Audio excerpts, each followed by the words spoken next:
Excited છો કે પછી નર્વસ છો? એક્સાઇટેડ તો બહુ જ છું.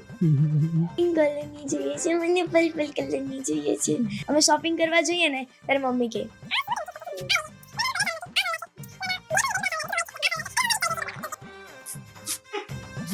લે.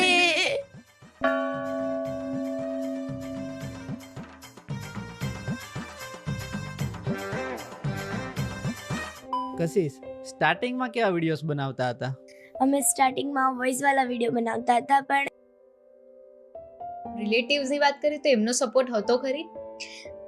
રિલેટિવ્સનો સપોર્ટ તો પહેલેથી જ નહોતો જ કે કશિશ, સ્ટડી અને સોશિયલ મીડિયા બંને એક સાથે કઈ રીતના મેનેજ કરો છો? હવે એ તો કઈ રીતના મેનેજ કરું છું એ તો હું જ જાણું છું.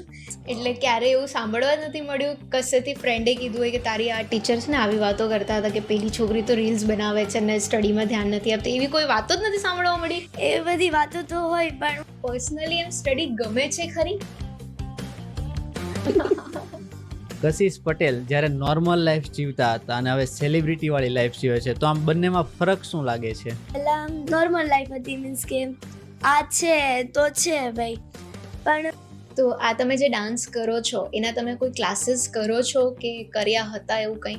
હું જ્યારે નાની હતી ને ત્યારે રીલ્સ જે બનાવો તમે તો એમાં જે કપડાં સિલેક્ટ કરવાના હોય એ તમે કરો કે પછી મમ્મી પપ્પાને કહો કે? એ તો હું નથી કરતી. પબ્લિક પ્લેસ પર શૂટ કરી શકો છો? હા, કરી શકું.